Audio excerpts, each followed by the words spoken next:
Hello, faithful followers. Been off grid for a while, doing some motorcycle touring.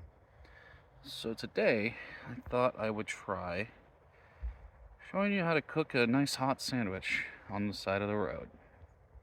Let's get started. So this is what we're working with. I'm gonna make a hot roast beef sandwich using my Soloist cook set, which has a stove stored inside. Good old International Whisper Light. Stopped by the grocery store, got some Italian bread, pepper jack cheese, a little au jus sauce, a gravy mix, some roast beef, and good old powder potato. So I'm gonna get this set up and start boiling the water, and then we'll break it down in steps so we can do this all in one pot and not have to use a plate. Now these old Whisper lights are a liquid fuel stove that rely on a heating cycle to atomize the fuel for the jet burner. So definitely don't want to be too close to your tent, but as long as you don't overdo it when you crack open the fuel line to load the priming cup, you get a nice controlled flame. And give it a little while, it'll get ready to actually do the high blue flame. Well, first thing you gotta do is heat up some water. So the potatoes and gravy called for uh, 2 cups each, which is basically a tall boy of liquid death. What I have to work with are these Jetboil packable fork and spatula, which are all uh, high quality plastics. So they pack light. As a review of this, it's good for stirring, but not for scraping.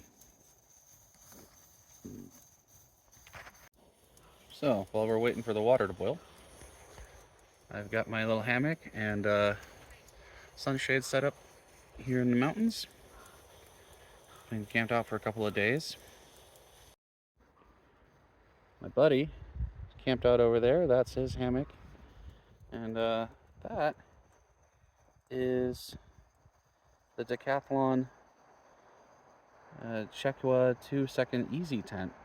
A little 2-person pop-up tent that it doesn't pack small. It's not especially light, but it's like having a cheat code for going camping, because those red cords on either end control the mechanism for the frame.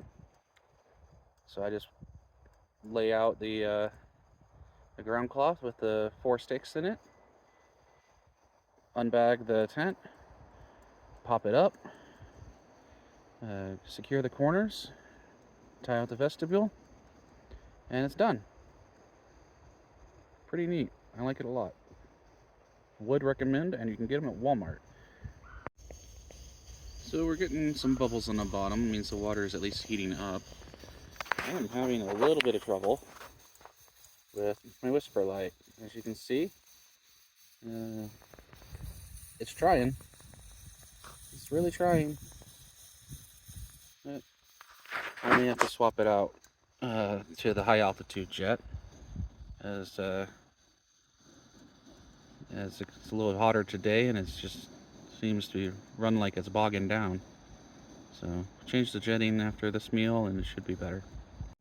So you might wonder why I would only carry a single pot and a couple of utensils with me on an expedition like this. Well, it's really simple. Less is more. It really is that case.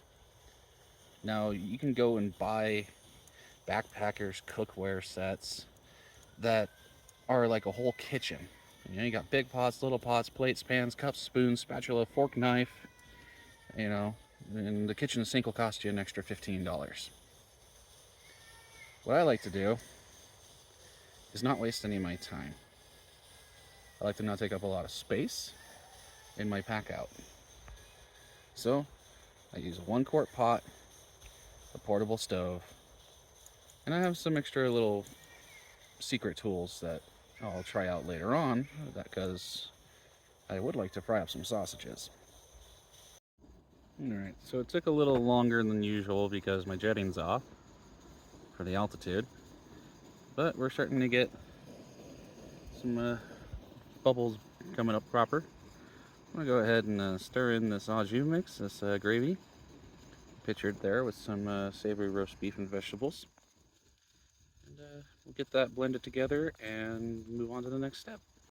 Okay, so I'm just going to stir this in.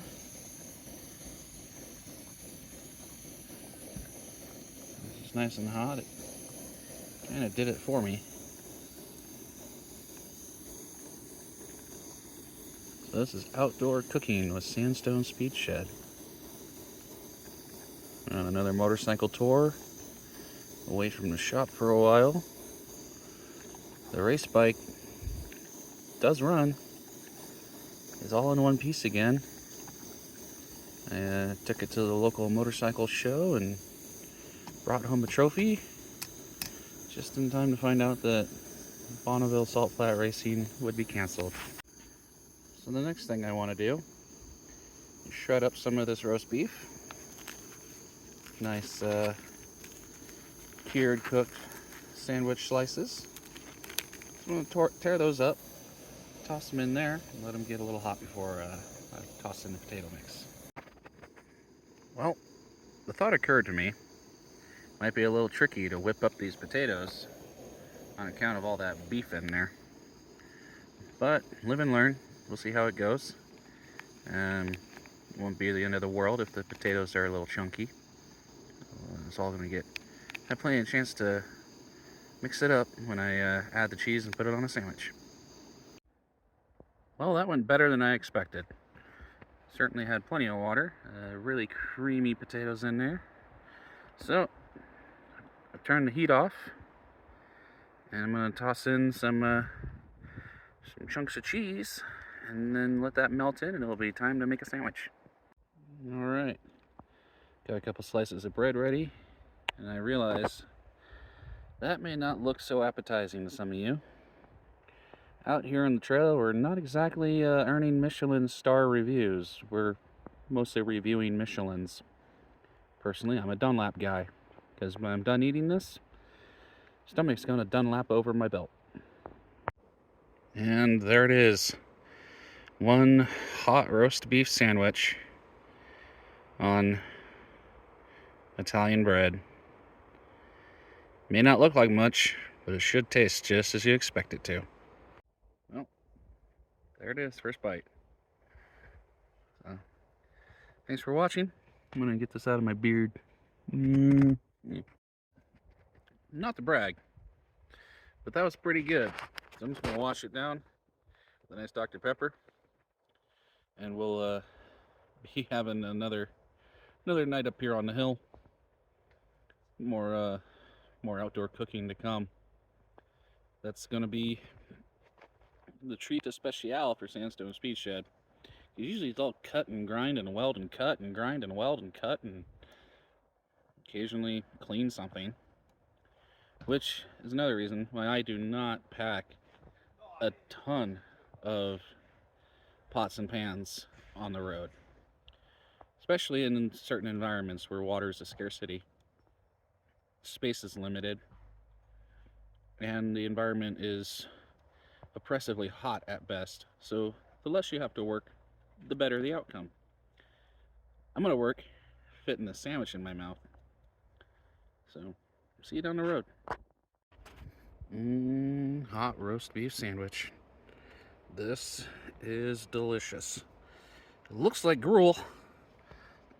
I've seen better stuff come out of a school cafeteria. Sorry, folks. Trying to dump my pot. Oh yeah.